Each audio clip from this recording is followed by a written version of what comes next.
Hello friends, welcome to my YouTube channel. हमेशा की तरह आज फिर मैं यूज़फुल टिप्स एंड ट्रिक्स लेकर आ गई हूँ। चलिए देर ना करते हुए वीडियो शुरू करते हैं। कि दोस्तों कई बार क्या होता है, बच्चे आधा बिस्किट खाते हैं और आधा इस तरीके से छोड़ देते हैं। अगर हम इसको इसी तरीके से छोड़ दें तो आपने देखा है कि कुछ ही टाइम के बाद हमारा बिस्किट सील जाता है, जिसको खाने को हमारा बिल्कुल भी मन नहीं करता। तो उसके लिए बहुत ही बढ़िया ट्रिक शेयर करने वाली हूँ। आपने क्या करना है, आपने इस तरीके से लेना है जिपलॉक पाउच, जो कि अक्सर जब हम मार्केट से कोई ना कोई सामान खरीद कर लेकर आते हैं तो उसके साथ हमें मिल ही जाता है। तो आपने क्या करना है, ये जो आपका बिस्किट का खुला हुआ पैकेट है, इसको आपने इस तरीके से जिपलॉक पाउच के अंदर रखकर इसको सील कर दें।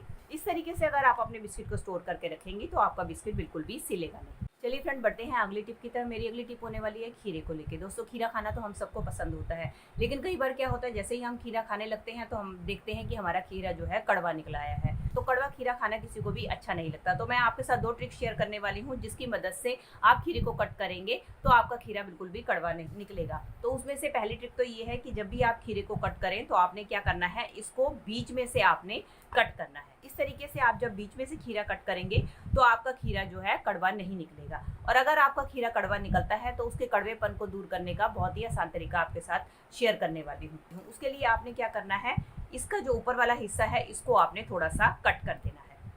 और कट करने के बाद आपने नाइफ की मदद से इसके ऊपर इस तरीके से छोटे छोटे होल कर देने हैं, और सेम इसके दूसरे वाले हिस्से के ऊपर आपने होल कर देना है। और उसके बाद आपने लेना है नमक। नमक लेने के बाद आपने इस तरीके से खीरे को नमक के अंदर डालकर रगड़ना है।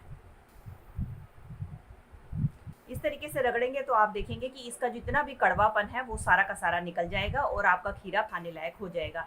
पुराने ज़माने में हमारे दादी नानी इसी तरीके से खीरे के कड़वेपन को निकाल कर दूर करती थी। इस तरीके से जब भी आपका खीरा कड़वा निकल आए तो आप इस ट्रिक का इस्तेमाल कर सकते हैं। चलिए फ्रेंड, बढ़ते हैं अगली टिप की तरफ। मेरी अगली टिप होने वाली है नींबू के छिलकों को लेके। दोस्तों, अक्सर हम नींबू का तो इस्तेमाल कर लेते हैं, लेकिन इनके छिलके फेंक देते हैं। तो आज इनका बहुत ही बढ़िया रीयूज आपके साथ शेयर करने वाली हूँ। तो इसके लिए आपने क्या करना है, आपने लेना है इस तरीके का कांच का कोई भी जार, या आपके पास बॉटल है आप उसका इस्तेमाल कर सकती हैं। अब आपने क्या करना है, इन सारे नींबू के छिलकों को आपने इसके अंदर डाल देना है। और साथ ही साथ आपने इसके अंदर अपने घर पे रखा हुआ कटा हुआ खीरा, अदरक और पुदीना के पत्ते अगर आपके पास अवेलेबल है तो आप इसके अंदर डाल सकते हैं। अगर नहीं है तो ये ऑप्शनल है। आप इन सब चीज़ों को इसके अंदर डाल दें। और डालने के बाद अब हम क्या करेंगे, इसके अंदर हम डाल देंगे नॉर्मल वाटर, और पानी डालकर हम इसको भरकर रख देंगे।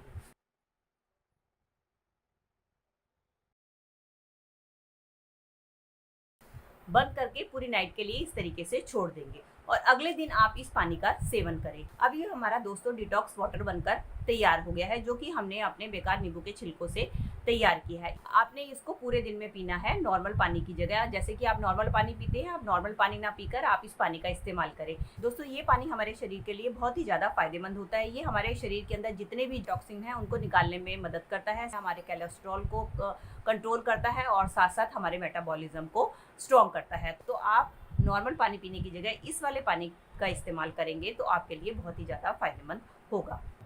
चलिए फ्रेंड, बढ़ते हैं अगली टिप की तरफ। मेरी अगली टिप होने वाली है इस तरीके की कोल्ड ड्रिंक की खाली बोतल को लेके, जिसको कि अक्सर हम यूज़ करने के बाद कबाड़ में फेंक देते हैं। आज इसका बहुत ही बढ़िया रीयूज़ आपके साथ शेयर करने वाली हूँ। उसके लिए हम क्या करेंगे, हम लेंगे नाइफ, और नाइफ की मदद से हमने क्या करना है, इसको हम कट कर लेंगे।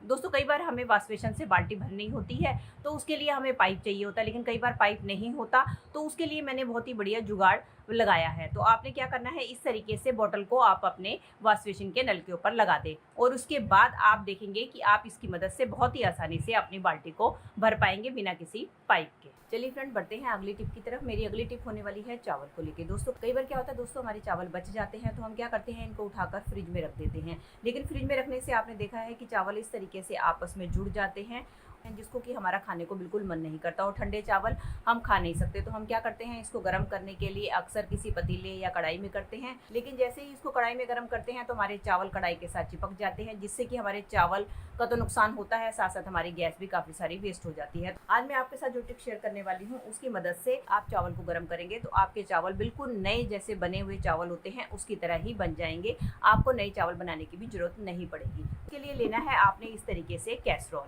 और कैसरोल लेने के बाद आपने क्या करना है, इसके अंदर डाल देना है आपने एकदम तेज उबलता हुआ पानी। गर्म पानी डालने के बाद आपने क्या करना है, आपने ये जो कटोरी है चावल वाली, इसको बंद करके आपने अपने कैसरोल के अंदर इस तरीके से रख के इसके ढक्कन को बंद कर देना है और इसको आधे घंटे के लिए इस तरीके से छोड़ देना है। आधे घंटे के बाद देखेंगे तो आपके चावल पहले जैसे बिल्कुल नॉर्मल हो जाएंगे और ऐसा लगेगा कि जैसे कि आपने नए चावल बनाए हैं।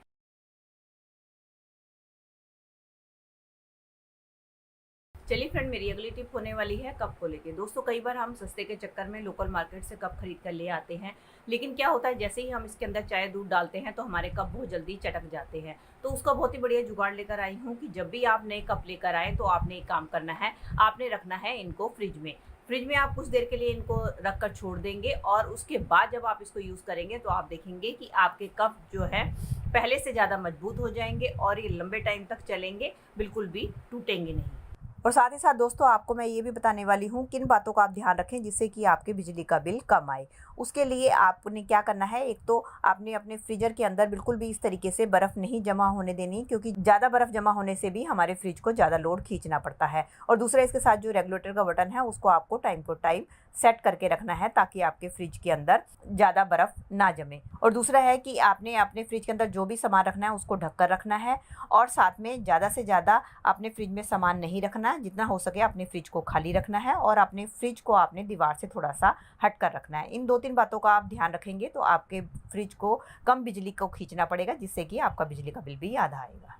तो दोस्तों, ये थी मेरी आज की वीडियो। आई होप आपके लिए यूज़फुल रही होगी। दोस्तों, इनमें से कोई भी टिप अगर आपके लिए हेल्पफुल रही है तो इसे एक लाइक दीजिएगा, और इसी तरीके से और भी यूज़फुल वीडियोस देखना चाहते हैं तो बेल आइकन के साथ मेरे चैनल को भी सब्सक्राइब कर लीजिएगा। चलिए दोस्तों, मिलती हूँ नई वीडियो के साथ। Till then, take care and bye bye.